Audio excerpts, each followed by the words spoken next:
It's strange how the quietest places can make the loudest memories. I used to love long drives, hours of open road, headlights carving through the darkness, the low hum of the tires keeping rhythm with my thoughts. But somewhere along the way, that comfort turned into something else. It's been years since I've taken a night drive without looking twice in the rearview mirror. People talk about haunted houses, cursed roads, strange figures in the woods. But no one ever mentions the gas stations, the pit stops where the world feels paused, where silence sits too comfortably, and where something about the air makes you question if you're really alone. That's where it happened. Not just once, but 3 different times. 3 nights that started like any other drive and ended with moments I can't explain. Moments I can still feel when the road goes dark and the gas light turns red. It's almost funny how ordinary it all begins. You're driving a familiar stretch of highway, maybe on your way home, maybe chasing the sunrise. The radio fades between stations, the coffee in your cup is cold, and all you're thinking about is getting to the next stop. You see a glowing sign in the distance, the kind of sign that promises warmth, fuel, maybe even safety. But the closer you get, the more it feels off. That's the thing about pit stops. They exist somewhere between worlds.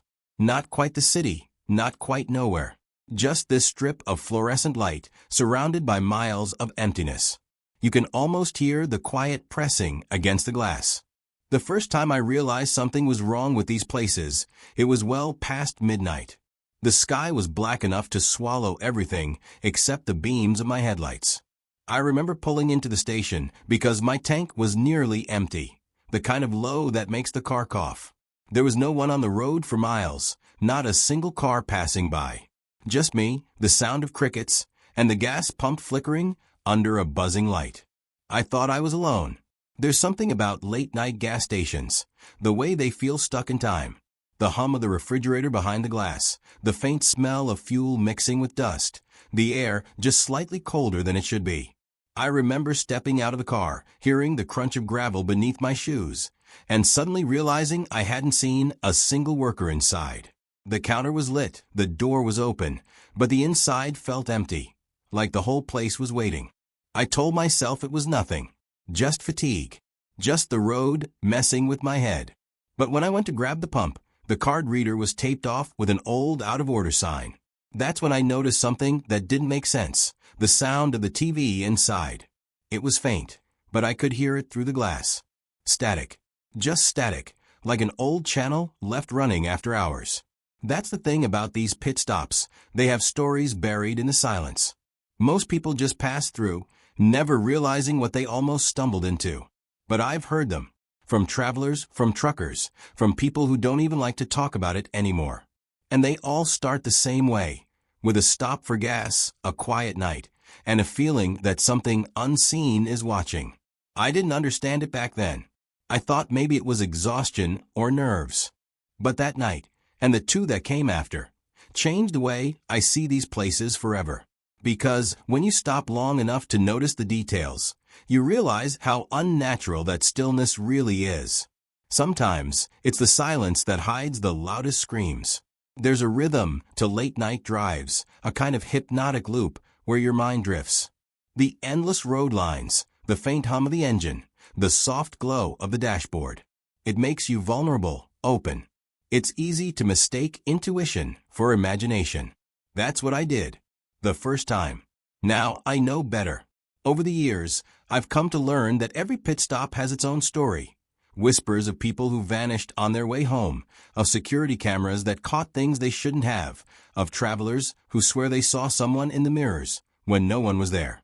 And the terrifying part? These aren't urban legends. They're real. They've happened. To people just like me. The first story came from a truck driver who swore he was followed for miles after pulling into a station off Highway 42. The second, from a college couple whose GPS led them to a closed pit stop that shouldn't have existed anymore. And the third, well, that one still keeps me up at night. Because I was there. But before I tell you what happened, you need to understand something about these places. Something I didn't know until it was too late. There's a reason most people avoid small stations after dark. It's not about safety or fuel prices. It's because once the sun goes down, these stops aren't just empty. They're waiting. Waiting for someone to pull in. Someone tired, alone, maybe desperate enough to ignore the signs. And if you're not careful, you might not be the only one leaving when you drive away. That I didn't use to believe in patterns. I thought bad luck was just bad luck, coincidence, timing, the universe playing dice. But after that first night, things started to line up in ways I couldn't explain. The smallest details would repeat themselves. A broken light flickering above the gas pumps. The same old song playing faintly on a static-filled radio. Even the same number showing up on receipts, 3:17 a.m. every single time. At first, I thought it was all in my head. Maybe I was just overtired, running on coffee and nerves. But when you start noticing patterns in the silence, that's when you realize something's off. It's not the noise that scares you. It's what the quiet is trying to cover up. I started paying attention after that first stop. Whenever I pulled into a new station, I'd look for the small things. The reflection in the window that didn't quite match my movements. The sound of footsteps that stopped the moment I turned around. The way some stations seemed newer on the outside, but inside everything felt decades old, like time moved differently there. I remember talking to another traveler once, a guy named Ben. We met at a diner somewhere outside Kansas. He was one of those people who looked like they'd been on the road their whole life. Faded jacket, dusty boots, eyes that never stayed still for too long. We got to talking about routes, night driving, the usual stuff. But when I mentioned pit stops, his face changed. He got quiet, stared out the window for a long moment, and said, "You've seen it too, haven't you?" I didn't know what he meant, but something in his tone made me listen. He told me there are certain stations out there that don't show up on maps anymore. Places that used to exist, but don't now. Torn down, abandoned, erased. And yet somehow, people still find them. He said he once pulled into one of those ghost stops years after it was demolished. The pumps were working, the lights were on, but the whole place felt wrong. Too clean, too new. Like it was pretending to be something familiar. When he went back the next day to see it in daylight, there was nothing there. Just cracked pavement and weeds. I remember feeling a chill when he said that. I tried to laugh it off, but he didn't smile. He just looked at me and said, "If you ever stop at one of those places, don't go inside. No matter what." After that, I couldn't stop thinking about it. I told myself I wouldn't drive at night anymore, but life doesn't always listen to plans. Sometimes you end up on the road, because you have to be, and that's when it finds you. It was maybe a month later when I started to understand what he meant. The night was cold, the kind that seeps through your sleeves and fogs the glass from the inside. I'd been driving for hours, halfway through nowhere, when my gas light came on again. The nearest town was 40 miles out, and the GPS said there was a small station just a few minutes ahead. I remember seeing the glowing sign first, a red and white logo flickering through the fog. It looked ordinary enough, just another roadside stop. But as I got closer, the air started to feel heavy, like the world was holding its breath. I parked near the second pump and stepped out. The ground was damp, even though it hadn't rained. The lights buzzed faintly, and I could hear the faint echo of country music drifting from a speaker somewhere above. It was the kind of sound that should have been comforting, but it wasn't. Inside, I could see someone standing behind the counter.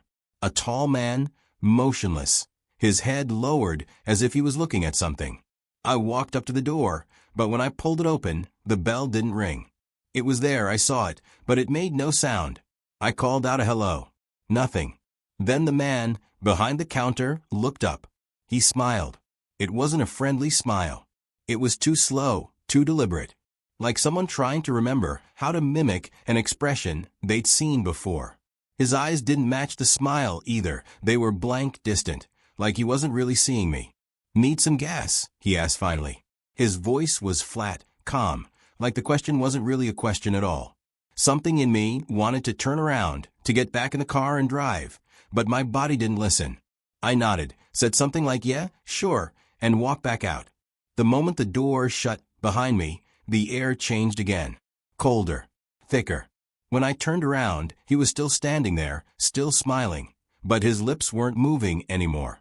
That was the night I stopped trusting pit stops. People always assume the worst thing that can happen on a dark highway is breaking down or getting lost. But they forget how the mind plays tricks in isolation. When you've been driving long enough, the silence starts talking. You see movement where there shouldn't be any, hear sounds that don't belong to the engine or the road. But sometimes it's not your imagination. Sometimes it's the world noticing you back. After that second night, I started collecting stories, quietly, carefully. From people like Ben, from travelers on forums, from short news clips that never made it to the front page. 3 stories stood out, each one tied by something strange, a pit stop, a time past midnight, and an ending that never quite made sense. One of them was from a woman named Lily, a nurse who'd been driving home after a late shift when she stopped at a 24-hour station that didn't exist the next day. Another came from a man whose dashcam caught footage he can't explain, a figure that appeared behind him at the pump and disappeared in a blink. And the last one, well, that's the one I can't shake. The one that makes me hesitate every time I see the glow of a gas station sign in the distance. That's the one I'll tell last. Because some stories aren't meant to be told in daylight. After that night, I stopped seeing pit stops as places of rest. To me, they became thresholds, thin cracks between what we know and what we shouldn't. Maybe that sounds dramatic, but once you've seen what I've seen, you stop calling it superstition. You start calling it a warning. There's a certain kind of loneliness that only the road can give you. The kind where you start to feel like the last person alive. The night stretches endlessly. The air smells like cold rubber and gasoline. And even the moon feels like it's keeping its distance. It's in that kind of silence that things happen. Not loud, not sudden, just wrong in a quiet way. For weeks, I couldn't sleep without hearing that man's voice again. Need some gas? It played in my head like a broken record. I told a few people, coworkers, a friend or two, but most just laughed it off. You've been driving too much, they said. Maybe they were right. But deep down, I knew that wasn't it. Something about that place had followed me home. Small things started happening. The faint smell of fuel in my clothes long after washing them. The hum of a fluorescent light flickering in the corner of my apartment even though the power was fine. And sometimes when I walked past my car late at night, I swore I could see handprints on the windows. Not mine. It wasn't until I stumbled onto a late-night message board for long-haul drivers that I realized I wasn't alone. There were posts, dozens of them, from people describing the same kind of pit stops I'd been to. Ones that didn't look old, but felt like they'd been forgotten. Stations that seemed friendly until you looked too long. One post stood out. A user with the name East Route wrote, "Ever stop somewhere that didn't have a reflection in the windows? You see inside, but not yourself. If that happens, don't go in. Leave immediately." I didn't, and I think something followed me. That post was dated 3 years before I read it. And there were no other messages from that user afterward. You start to wonder, reading things like that. You start connecting dots that maybe shouldn't be connected. But once you see the pattern, you can't unsee it. That's how it starts, curiosity. And then comes the fear, the kind that sticks to you. I remember one night driving through Nevada, the kind of road where the map stretches blank for hours. I saw a sign in the distance, glowing faintly through the dust. It said next fuel stop, 2 miles. I almost laughed out loud because I hadn't seen another car for hours, and my gas light had just come on again. It felt like fate, or maybe bait. I slowed down when I reached it. A single building, its roof lined with neon tubes that barely glowed anymore. The sign above read, "Jax's Gas and Diner." I don't know why, but something in me told me to keep driving. Still, I pulled in. Habit, I guess. Curiosity. There was an old truck parked near the entrance, the kind that looked like it hadn't moved in years. The windshield was coated in dust, and yet there were footprints leading up to the driver's side door. Fresh ones.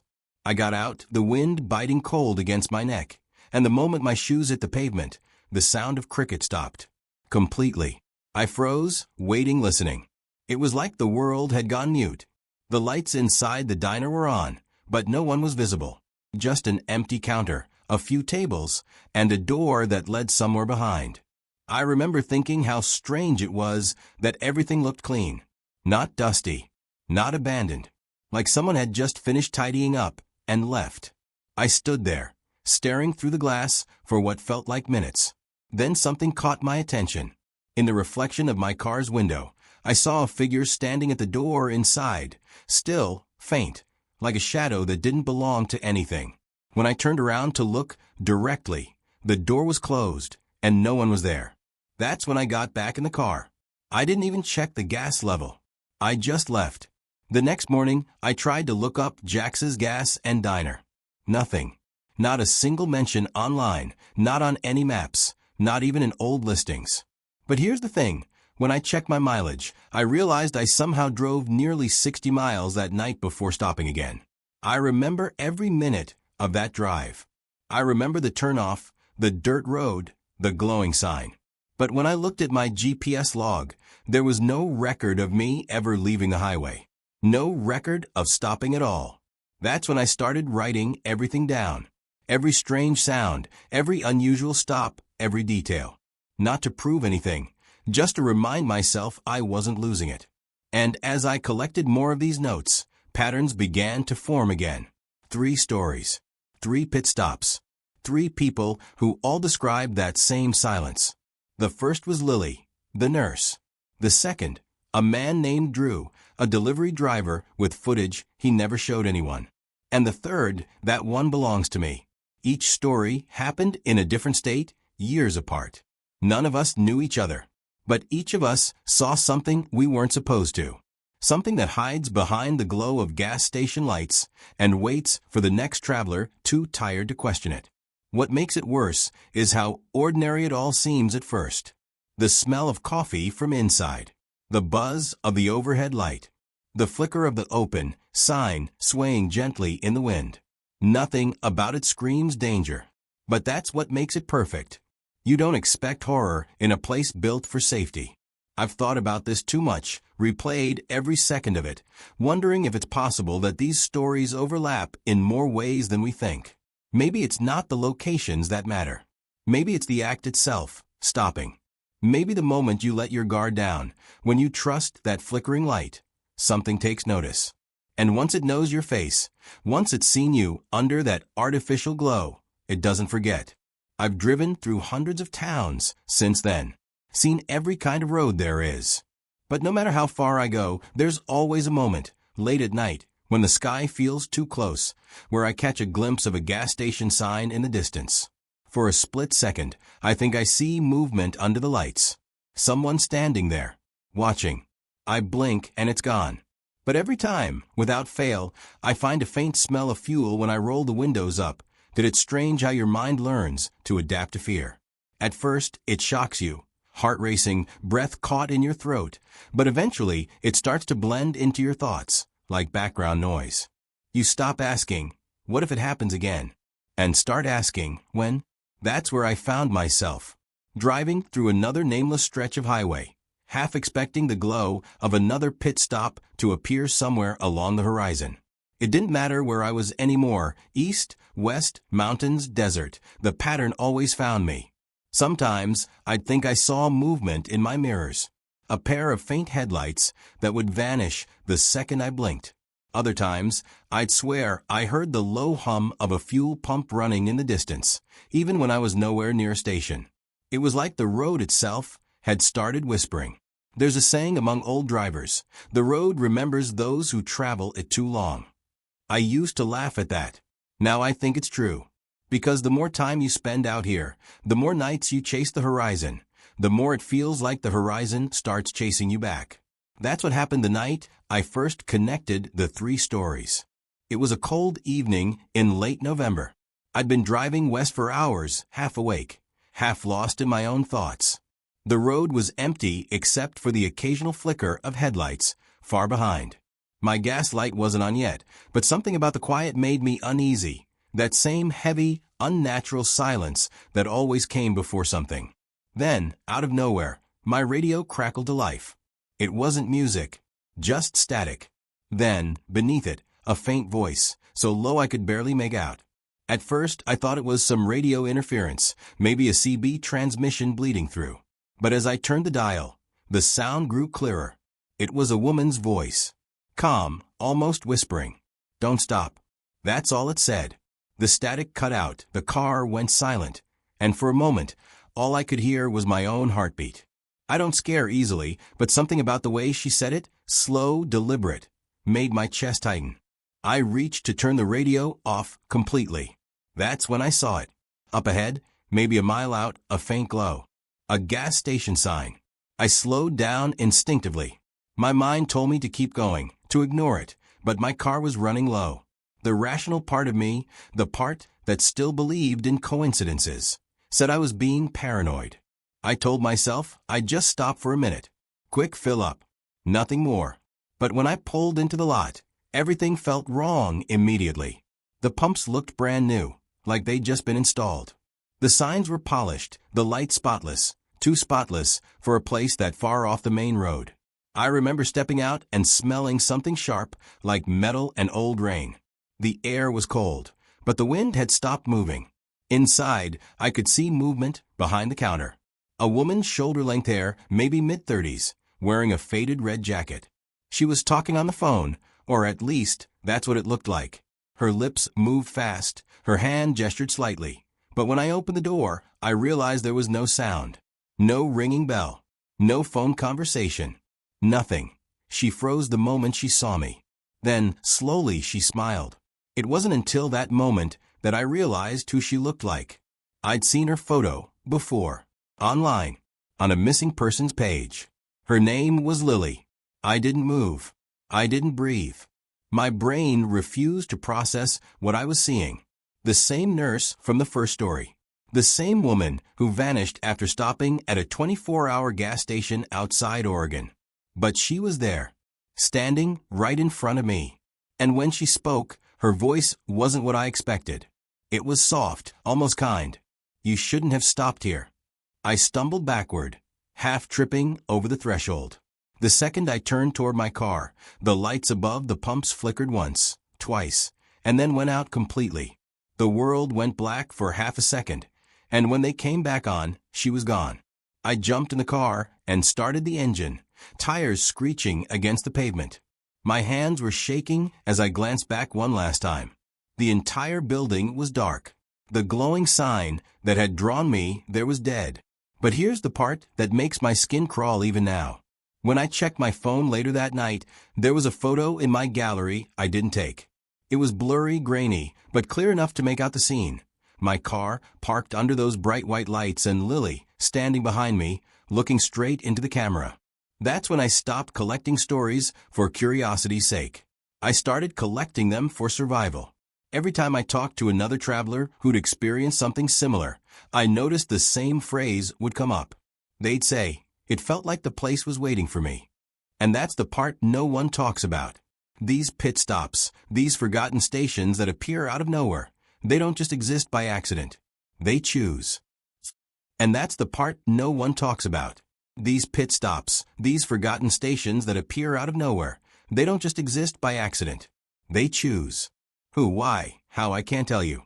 But every person who's ever stopped at one has something in common. They were alone. They were tired. They were vulnerable. And when the lights flicker just right, when the air feels just a little too still, that's when they appear. Not the people who work there. Not the travelers passing through. The ones who never left. The ones who are still waiting. After that night, I stopped driving at night for a while. I told myself I was done with the open road, that I'd stick to city routes, bright lights, and people. But there's something about the quiet that never really lets you go. It follows you in ways you don't notice at first. The hum of an air conditioner that sounds like an idling engine. The flicker of a hallway light that feels too familiar. The faint smell of gas that lingers for no reason. You tell yourself it's just your imagination. That you're safe now. That whatever you saw was a trick of exhaustion and adrenaline. But deep down, there's always that small voice. The one that whispers. You've seen them now. They've seen you too. It's strange how easily fear can hide in routine. I'd stop at regular stations during the day, bright, busy ones. But even then, I'd catch myself watching the attendants too closely. I'd look at their eyes, their movements, the way they smiled. Most were normal. Some looked a little too familiar. Like faces I'd seen before. Not in person, but in dreams. or memories I didn't remember making. That's when I started noticing the symbol. It began with receipts, randomly, from different stations across different states. A small mark printed near the bottom, a circle with a single line cutting through the center. Sometimes vertical, sometimes slanted. At first, I ignore it. Then I found one on the back of a road sign, carved into the paint. The same mark. I tried searching it online, nothing. No company, no logo, nothing that matched. It didn't take long before I realized something bigger was happening. Every person I talked to who had their own pit stop story. Lily, Drew, even Ben from that Kansas diner. They all mentioned seeing it too. The first time Ben saw it, he said it was scratched into the metal frame of a restroom mirror. He swore it wasn't there when he walked in. But when he looked up to wash his hands, it was right behind his reflection. That was the last time I heard from him. You start to wonder what connects it all. Are these places part of something? Are the people, or whatever they are, trapped there? Are they trying to warn us? Or are they the ones doing the calling? Sometimes, late at night, I'll scroll through forums or old archives looking for answers.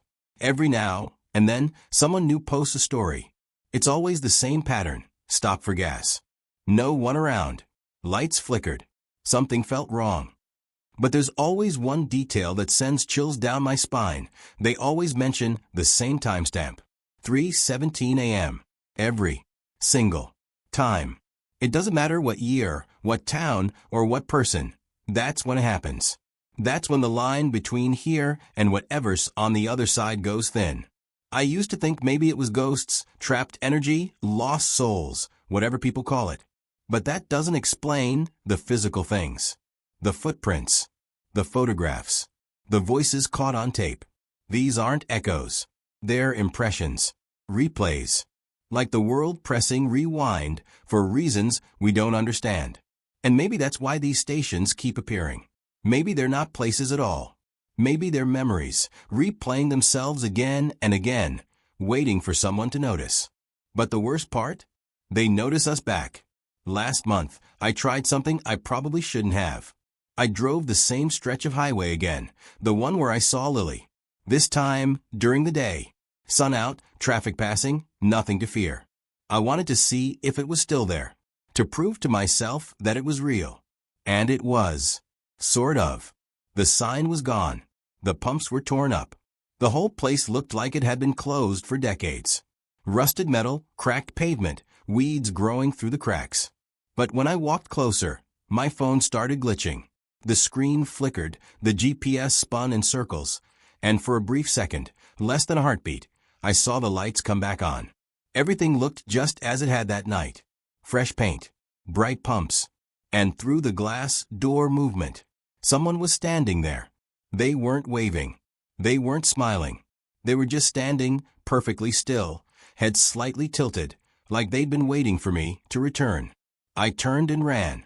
When I looked back, the lights were gone again. I don't know if it was real, or if my mind is just trying to make sense of everything. But one thing keeps me up at night, one detail I can't shake.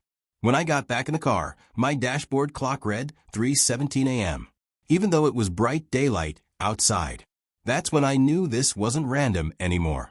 These places, these pit stops, they're not about location or luck. They're about recognition. Once you've seen them, they see you too. Once you stop, they remember. And the next time your fuel light flashes red, and you see that familiar glow in the distance, ask yourself if you've been there before. Because maybe, just maybe, you have. And if you ever find yourself filling up your tank, the lights flicker, and the air suddenly feels heavy. Don't look at the reflection in the glass. Don't turn toward the sound behind you. And whatever you do, don't stop the pump. I didn't sleep much after that day. Even though I kept telling myself it was just stress, I couldn't shake that uneasy feeling that someone, or something, had been waiting for me at that old gas station. Every time I closed my eyes, I saw the figure again, standing behind the glass. Still, quiet, watching. The image would flash through my mind at random moments, while brushing my teeth, turning off the lights, or walking through a parking lot at night. I kept thinking about the way my car clock had shown 3:17 a.m., even though sunlight had been streaming through my windshield. No glitch, No rational reason. Just that same number, the same moment in time. It felt like a warning I didn't understand yet. A week passed before I decided to look deeper into what had happened to Lily. I had told her story before, or at least the version I'd heard secondhand. But something about it never sat right with me. The details didn't add up, the time, the location, the sequence of events. It was like there were pieces missing, fragments that didn't belong anywhere. I started searching old newspaper archives, scrolling through online forums, checking databases that most people never visit. Nothing came up under her full name, not even a missing person report that matched her description. It was as if she'd vanished before anyone even realized she was gone. Still, I couldn't forget the way she'd looked that night, illuminated by the flickering light of the gas pumps. Her nurse's uniform wrinkled, her face pale but kind. She'd told me her car had broken down. I'd believed her. But when I replayed that memory in my head, I started noticing things I hadn't before. How clean her uniform was despite the dirt on the road. How calm her voice sounded. How she never once looked at my car headlights, even when they shone directly on her face. I began to wonder if I'd actually met her, or just something that wanted me to think I had.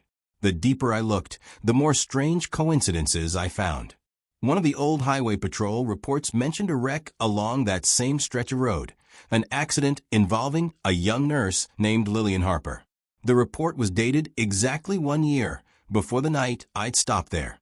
According to the record, her car had spun off the road during a rainstorm. She was driving home from a late shift at a rural clinic. The cause of death was listed as loss of control due to fatigue. It seemed normal enough, except for one line scribbled in the officer's notes. Driver found near service station. Pumps operational, though station closed since 1989. That's when it hit me. The place I'd stopped at wasn't even supposed to exist anymore. The thought made my chest tighten. I grabbed my phone and went through the photos I'd taken that night, the ones I thought were just blurry evidence of bad lighting. But when I zoomed in on one image, I froze.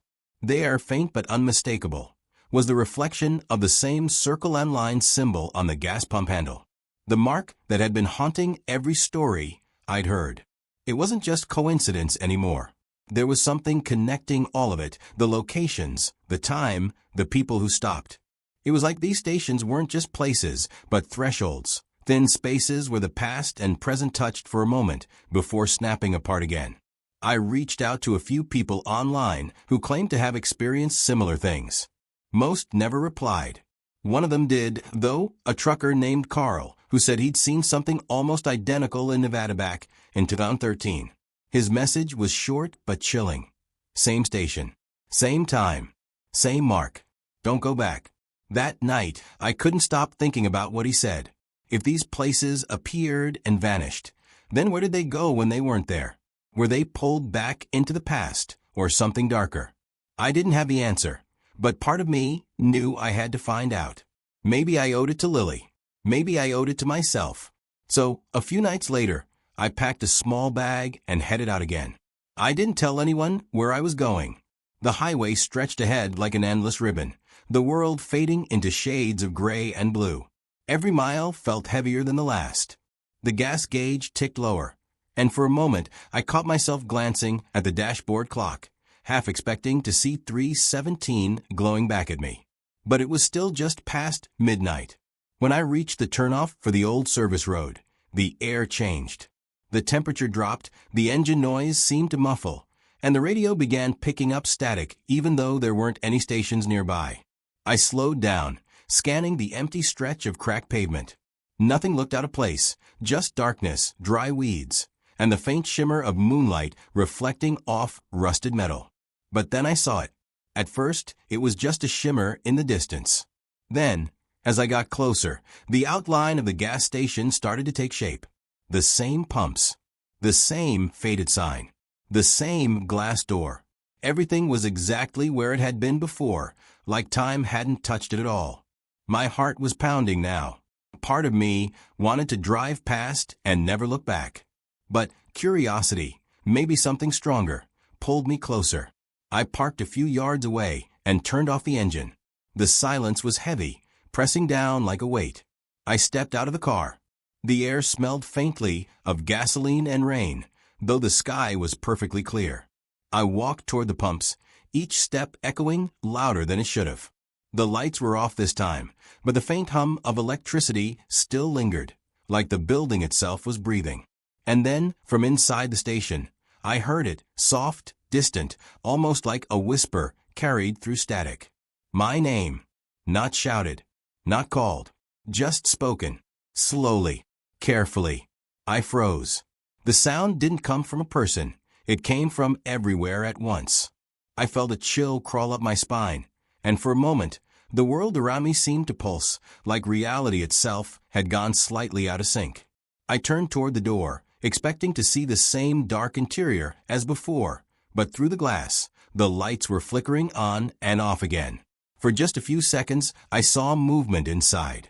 A figure standing near the counter, wearing white, still, waiting, but I couldn't make out the face. Then the lights went out. I stumbled backward, my heart hammering, breath uneven. When I looked back, the station was gone again. Just empty land and shadows stretching across the road. I got into my car and started the engine, but something was wrong. My headlights flickered once, then steadied. I looked at the dashboard. The clock read 3:17 a.m. I didn't stay. I drove until dawn, the sun finally breaking over the horizon like a promise I didn't believe in. When I finally pulled into a real, working gas station hours later, I stepped out, shaky and exhausted. The attendant looked at me like I'd been through something I couldn't explain. Maybe I had. While paying for gas, I noticed something on the counter, etched faintly into the wood. The same circle and line symbol. And beneath it, a single phrase carved in small, careful letters. Once you see them, they never forget you. For days after that night, I couldn't think straight. Every sound felt too sharp. Every flicker of light in the corner of my vision made my chest tighten. I tried convincing myself that stress was getting to me, that the exhaustion of chasing this story was making me see patterns that weren't really there. But the symbol on the counter wouldn't leave my mind. Someone had carved it there carefully, deliberately, like a message meant for whoever was foolish enough to come looking for answers. I started wondering how many others had seen it too. Maybe there were more people like me, people who'd stumbled across these forgotten stations, people who'd felt that same cold weight of something watching from the dark. So I began reaching out again, posting on late-night message boards, trucker forums, even local history groups. I didn't expect anyone to reply. But a few days later, a message appeared in my inbox. It was from someone named Rachel, who claimed to have worked the night shift at a small convenience store off the interstate near Arizona. Her message was short, shaky, and full of spelling mistakes, like she'd written it in a rush. I saw her too. The nurse. Same station. Thought it was a dream.